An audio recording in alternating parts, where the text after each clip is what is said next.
Right, greetings, hello, welcome back to the Philosophy Club here in La Creuse, the middle of France, geographically.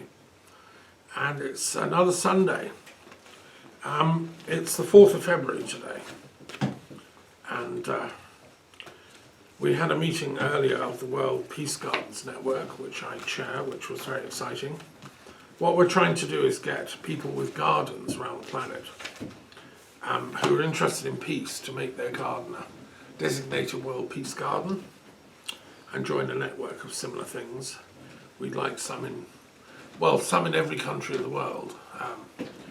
Often they might be, in the grounds of a temple or a mosque or a burial place of a sacred teacher, like the garden where Hafiz is buried in Shiraz in Iran. Or there's a garden attached to a local monastery here in La Creuse, which has already joined the network. So if anyone watching has a beautiful garden they want to join the World Peace Gardens Network, just Google World Peace Gardens Network and our website comes up. And we want each garden to have, to be a witness to the possibility of peace between the faiths, between the traditions, between the ideologies. We shouldn't be in a planet of warring conflict like we're seeing in Gaza and the West Bank and Israel, and like we're seeing in Ukraine and Russia and so on, and now the Yemen and all over. This has got to stop, in our opinion. So that's what we were doing earlier. We had people from Norway, from Greece and elsewhere joining that call. Fascinating discussion. And tomorrow we have the Delphic Games, which I'm the educational coordinator for, meeting on Zoom. The Educational Commission, which looks for helping the Delphic Games be re-established in the hearts and minds of all teachers and academics worldwide. The idea is that every scholar, every teacher of history, humanities, philosophy, certainly the classics, should know about the Delphic Games revival. They were parallel to the Olympic Games. So every 4 years there's an Olympic Games. That was revived in the 1890s.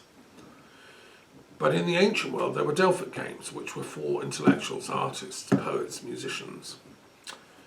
And they took place in Delphi. And that was revived in the 1990s. The Secretary General is Indian and the President lives in Berlin. So it's registered in Berlin in Germany as an international Delphic Games, which is very exciting. So we want to bring back the balance to the Olympic Games, which is all about physical prowess and sport, and we love that. That's great, keep on doing your thing. But I think there's a space for the artists, the poets, the thinkers, the musicians, to come together every 4 years, either in Delphi or it can move around elsewhere. This year we have the Olympic Games coming to Paris. I wouldn't mind if the Delphic Games came to France in a couple of years' time, but different countries have to bid for this. I did write to Macron and, who knows, maybe, obviously he's very busy organising the Olympic Games. But maybe in a couple of years we could have a Delphic Games here in France, because France loves the arts. And it's just, last night I went to see a film, French film, cinema, called The Man of Clay. It was made locally in France, in Bourgogne, which is not far from here. It's just a very beautiful, touching, romantic, quirky film set in a French chateau. There's a really flourishing cinema industry here in France. And French people love artists, poets, writers, and painters and so on. There's loads living around here. Anyway, that's what the Delphic Games is about, and we're meeting tomorrow. So if you're an artist or a poet or a cultural, entrepreneur, please get in touch with me, and we'll see we can find you something to do for the Delphic Games, which is exciting. And meanwhile, as I say, the conflict continues, sadly, in Gaza and Israel and Palestine. Seems to be no end in sight. There's got to be a ceasefire and a truce. In Northern Ireland, the political party that believes in peace and reconciliation, Sinn Féin, that wants to unify Ireland as one entity again, as the Prime Minister of Northern Ireland, First Minister, has now been appointed for the first 2 years. There hasn't been a Prime Minister in Northern Ireland, which is, I think, quite a good sign that peace is slowly edging towards a political consensus in Ireland. And I think the ending of the conflict in Ireland between Catholics and Protestants was an important sign that these conflicts can end, just as in South Africa, the Truth and Reconciliation Commission there meant that South Africa didn't descend into civil war and bloodshed. So let's pray that a similar thing can happen in Ukraine and Russia and in Israel and Gaza. But what we can do in our philosophy club is try and bring some divine intelligence to bear. The point of philosophy is to get in touch with the higher wisdom that we inherit. We have a new art exhibition here in the this room is dedicated to Apollo, and we have appropriately a picture of Orpheus, which we found locally, a mosaic of Orpheus playing his lyre, which is appropriate because Orpheus was a priest, if you want, of Apollo and the Muses. And the Orphic Brotherhood that he established, a network of light workers, was one of the first in the classical traditions to bear witness to the possibility of harmony resolving conflict, and particularly music. And Orpheus inspired the later Pythagoras, a couple of centuries later. It's thought Orpheus lived about the 800s BC, and he was from Thrace, which is northern Greece, northernmost part of Greece, bordering Bulgaria. Archaeologists have found remains of sacred sites up in the mountains of southern Bulgaria, which are similar to where Orpheus came from. But he was honoured in the Greek world, and it's said that when he died, his head carried on singing, which is a beautiful image for the irrepressible nature of the bard or the poet. The same is said of an ancient king of Britain or Wales, whose head carried on singing after he was dead. And it then protected London on Tower Hill. And as long as it's still there, and Britain will be protected. I think that again shows the bards in the Celtic Druid tradition are very similar to the Greek of the Orphic traditions. And in my Encyclopedia of Druid Studies, I speculate that Orphic thought was influenced by Druid thought, and vice versa. Orpheus believed in reincarnation, as did the Druids. So I think I'm the first person to really dig into that and try and understand the historical links academically. And it's important because Orpheus is the ancestor not just of Pythagoras, but of the later Greek philosophical schools, the Platonic, even the Aristotelian, and all the rest of them, which you find on the periodic table. They're all enumerated. Okay, so look, let's start with our choice of the periodic table. In fact, it's a good place to start. Let's compare and contrast two of these again, which can be chosen either randomly or by design, depending on your wish. Do you want to go first? Mm-hmm. Ladies first. No, it's the same again. Okay, have a different one. Sorry. That's still humanism, hold on.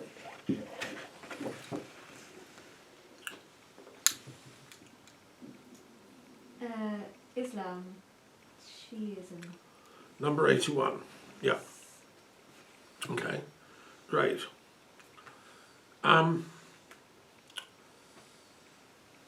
Have you chosen one? Are you going to choose by design or random? Christian Orthodox. We had that recently. That's Okay. Putin's one. Let's not have him again.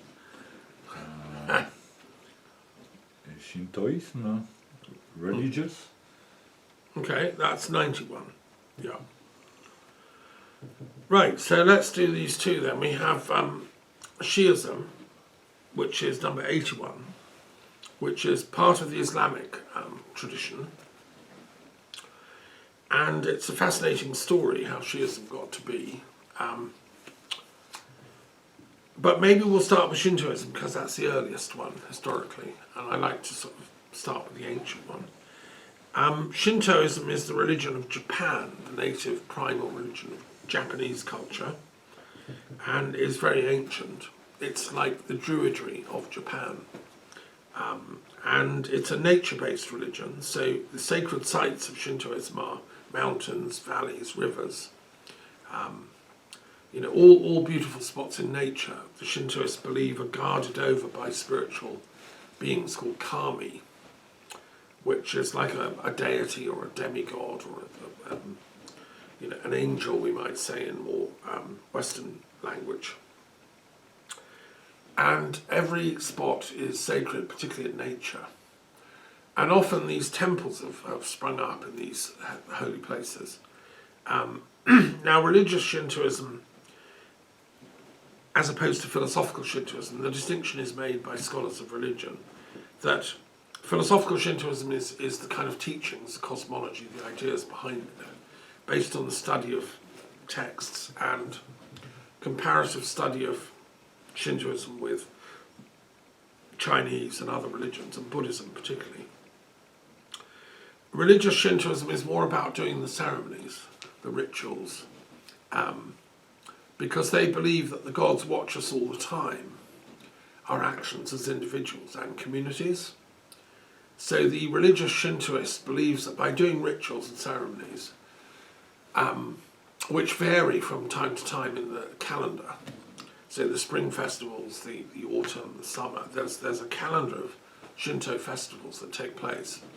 And each one is dedicated to a particular deity, both male and female deities.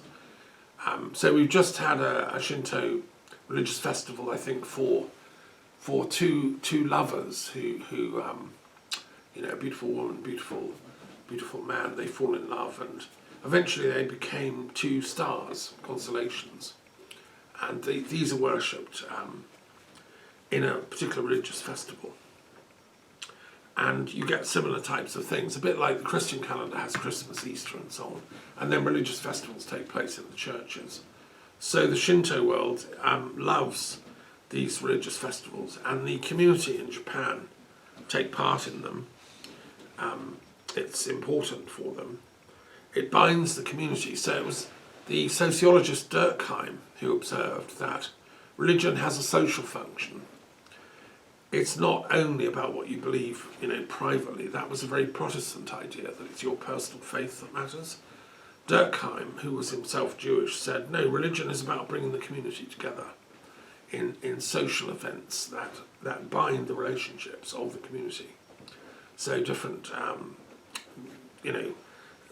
days on the calendar have a social function. And Durkheim was one of the founders of sociology, so he thought of religion sociologically. And his own research was on the Australian Aboriginal religions, because in the Aboriginal religion, these festivals are important for different deities, different spiritual beings. And it seems that this is the case for all humanity.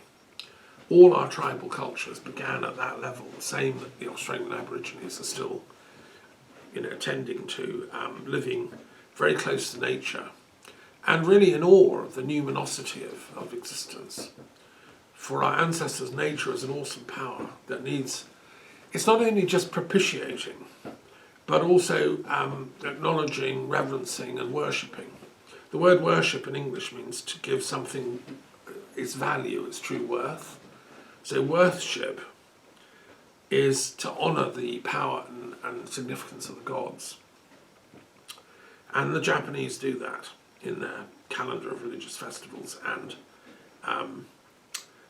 their mythologies are tied up with the the different beliefs of religious Shintoism, which then philosophers in the Shinto tradition have tried to explain metaphysically. What are these gods? What are the kami?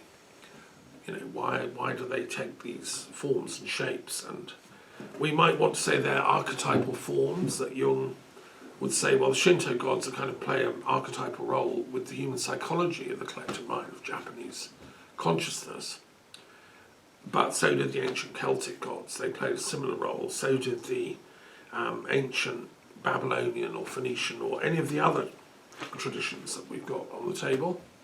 And what's interesting scientifically is to study and compare and contrast them and find similar archetypal forms. So in the American Indian tradition, for instance, there's another pantheon which can be accommodated. So anyway, that's in the course of the late 19th, early 20th century, the state got involved in Shintoism and created a thing called state Shintoism. And it sanctioned certain shrines to have great importance. The imperial cult of Japan became involved in state Shintoism. The emperor was seen as the representative of the most powerful kami. And so that's why he had authority. And the devotees of the imperial system would trace his lineage right back to the primal ancestors of Japanese people. Which, you know, has a good aspect to it, but also led to a certain, in Japanese culture, it led to a certain authoritarianism, which can get out of hand. And the Japanese imperial 1920s, 1930s, leading up to World War II, and I think state Shintoism would have been better left to the local priests and people. Instead of it became hijacked to a kind of militarism, which, as a peace thinker, I find problematic, obviously, when religion starts sanctioning war as if it's the will of the gods. And people have been doing this for centuries. I mean, I'm rereading Homer, and of course the gods are always involved in the fighting, but I'm not sure if the real gods, the gods behind the gods, wouldn't rather we lived in peace and non-violence, you know. And that, I think, is where the Japanese people adopted Buddhism. They felt that although they loved the native religion, Shintoism and so on, there's an element that was missing, which the Buddhist tradition supplied, which is, Buddha said, look, these gods, you know, don't get too hung up on them. You've got to find your own enlightened consciousness within yourself and find wisdom yourself. And in a sense, and only you can do that, you know, as a human. So it was a kind of radical humanism, Buddhism, actually, which appealed to the Japanese mind. But I've heard it said by Japanese friends of mine that the average Japanese intellectual is a Shintoist when they get married. They go to the temple and have the wedding, and it's a great celebration of life. They're a Buddhist when they die because they like to be cremated and have Buddhist funeral rites, because the Buddhists know about reincarnation and karma. And now, of course, a lot of them are much more scientific, and their job usually involves some kind of science or engineering or technology, which they've excelled in. So they're multi-faith. The average Japanese is multi-faith. And the word Shinto is related to the word Tao, in Chinese, the way, and Shen, meaning the gods. So it's the way of the gods. And it's absorbed from Chinese, actually. So in a sense, everyone that's interested in spirituality is interested in the way of the gods. We're all Shintoists in that sense. It's just, you know, where our culture had us born and raised and so on. So anyway, that's Shintoism. Fascinating. And then the other one we have to look at is Islam, Shiism. Do you want to comment on what my Shinto, do you have any questions? Because you lived in Japan for ages, didn't you? Yes, but Did you meet Shinto priests and go to temples and so on? I went to temple, of course, but I didn't really exchange about... You didn't talk to them about beliefs and systems and so on? No, because it's a kind of... for me, it's a non-talkative religion. Okay, it's more performance, it's more action. Yes, and I'm very interested by what you said, especially not a few points, but the one of the ritual for community. I feel I was always surprised. Why is Japan so different as us? The dimension of community is so important, but it's not said. They don't speak about their identity. They don't need to. No, it's just it there. It is. Yeah. Emperor is, of course, part of that. Yes. Well, thank you for that. That's very interesting. Okay, let's contrast it with Shiism and Islam, which is more recent, but still, 1400 and some years since Muhammad. But Muhammad himself said that he wasn't the first Muslim. He didn't invent this religion called Islam. In his mind, and the minds of his followers and circle, they were just getting back to the original, authentic religion of primal humanity. We're all supposed to follow the way of surrender. Islam means spiritual surrender to the absolute. And it's the antidote to egotism. It's about not following your pride, your arrogance, your egotism, which is, after all, what causes a lot of wars and conflict and violence. So the idea of Muhammad was to get away from all that. And he believed that that was the original faith of mankind. He saw that that was the faith of Abraham, particularly. He revered Abraham's lineage and tradition. Modern scholarship tends to agree with Maimonides and early Muslim scholars who put the birthplace of Abraham in southeastern Turkey, around the place now called Sanliurfa, which was called originally. That seems to be where Abraham was actually born by tradition. And it's in the Mesopotamian upper reaches where the rivers rise in southeastern Turkey. And it is a very, very ancient part of the world. Very close to there is Göbekli Tepe, which is the oldest temple yet discovered on planet Earth, made when people there were still hunter-gatherers, about 11,000 BC. They built like a little Stonehenge thing on a hilltop, which archaeologists have discovered. And it's a really ancient part of the world, and it seems appropriate that Abraham would have been from there. In the biblical tradition, he then moves to Haran, which is just close to there. Moving to Haran from Sanliurfa is not, it's feasible. Haran was another sacred place dedicated to the moon god, Sin, and was a great place of wisdom and learning, right up until, Islam became the dominant religion there. But so Abraham was probably brought up there. And I believe Muhammad would have discovered this on his travels. He probably visited what we call Sanliurfa now, in my opinion, because he was a merchant trading out of Mecca with a big, like an entrepreneurship, sending out camel trains, caravans for his wife, Khadija, who was one of the wealthiest women in Mecca, which was a great trading centre. And we know that he travelled. And there's a missing 15 years of his voyages and travels, which I've tried to reconstruct in my commentary on the Quran. And I think that he would have gone to Sanliurfa. I also think he went to Hira, which is in the south part of Iraq, these were amazing places. That was the gateway to the Persian Empire at the time. People there were Zoroastrians from the Persian culture, but also Manichaeans. Mani was from Iran as well. And he would have listened, and there were Christians there, Nestorians, and Eastern Oriental Christians, and Gnostic Christians.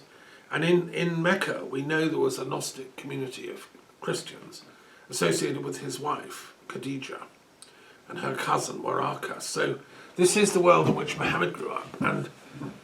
And yet he was looking at the geopolitics of the day, and the Roman Empire was constantly fighting the Persian Empire. The Jewish community was also engaged in it all. And in Muhammad's mind, he thought, well, what's the primal faith of mankind? It can't be Christianity because that's a new thing. Byzantine Trinity worship doesn't sort of work for Muhammad's mind. It can't be just Judaism because they were sort of keeping themselves. It didn't seem to have a universal message. It was a sort of a thing apart. And so he did a lot of deep soul searching, and he went on retreat.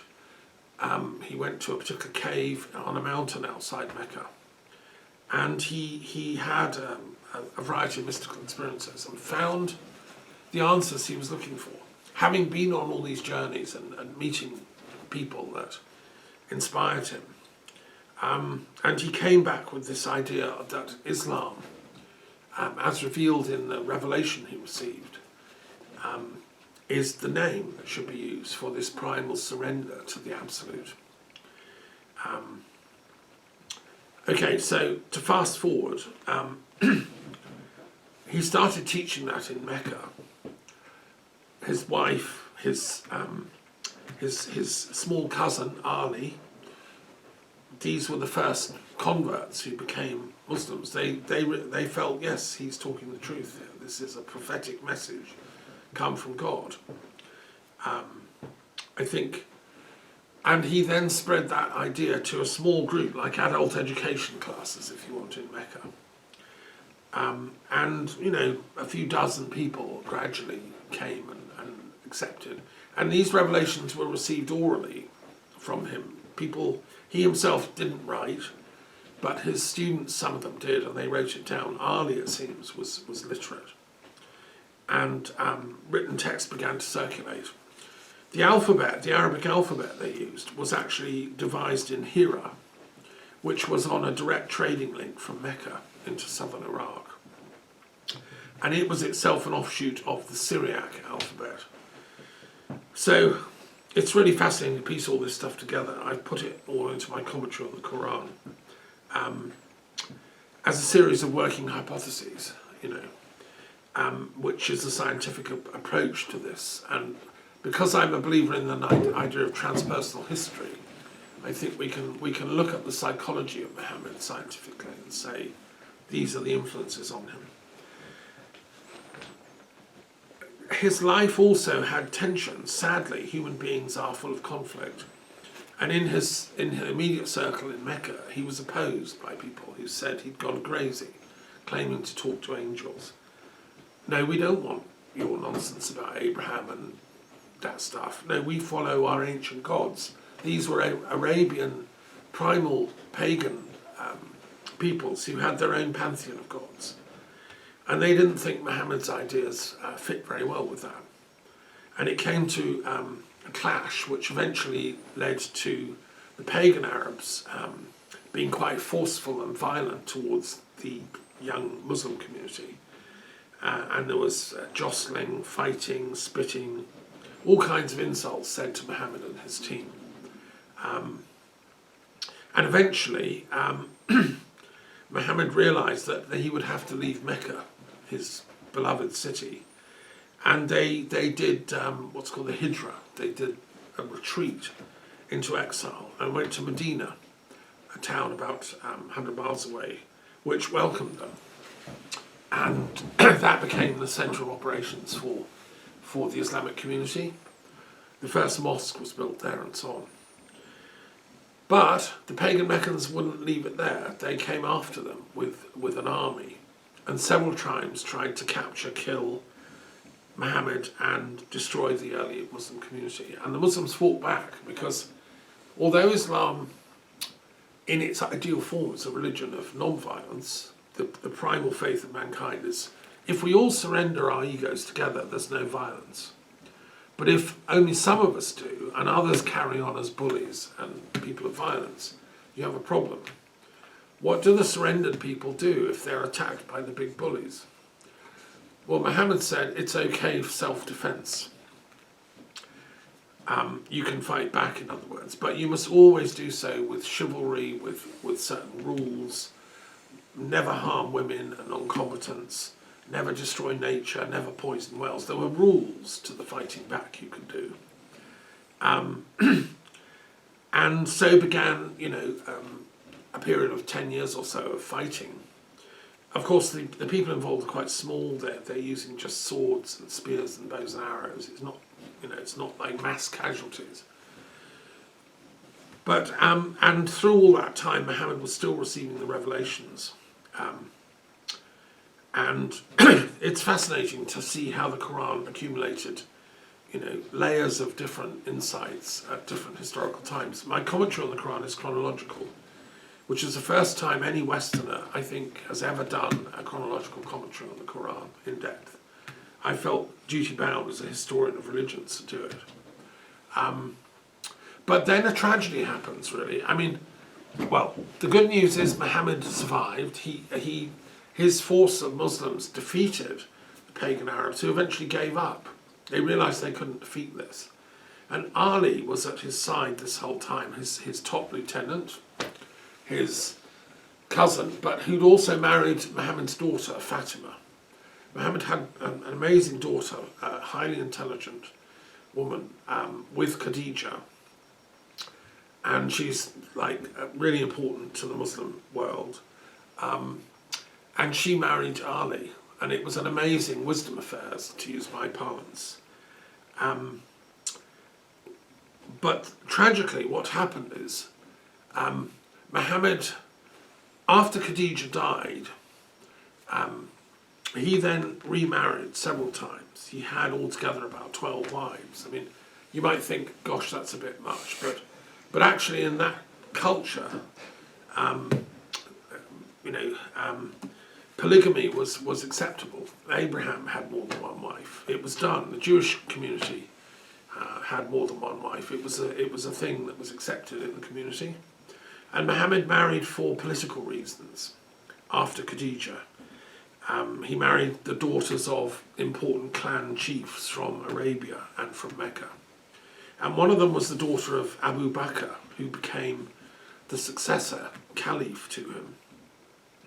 And she was called Aisha, and she was quite young, very keen, eager, loved Muhammad as long as she could remember.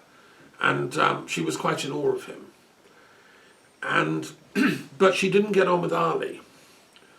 It's just human nature. This is the tragedy I'm about to tell you. So when Great Spirit sends great messages to prophets, it's a shame that it doesn't always turn out, as you'd like, with a happy ending. Think of Jesus's teachings. It didn't have a happy ending. He was crucified, for God's sake. Many of the greatest sages, their messages aren't received. Mani had his skin torn off, flayed alive by the ruler of the day. I mean, that's a bit extreme, but, often founders of faiths. I mean, even Pythagoras was killed by angry mob. And Socrates, as we know, was also killed. So it's not easy bringing a new message really to mankind. But anyway, so the context of the revelation becomes problematic, and Ali regarded himself as the authentic successor to Muhammad, as Muhammad was getting ill, showing signs of dying. And several times Muhammad had said in public to the community of Muslims, look, if I die, Ali is the successor. There's a famous point at which on a march he held his hand and said, this is my successor.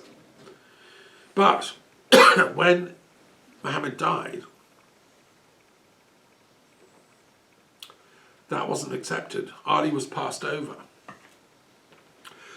And the lineage went to Abu Bakr, who was a wheeler dealer, a kind of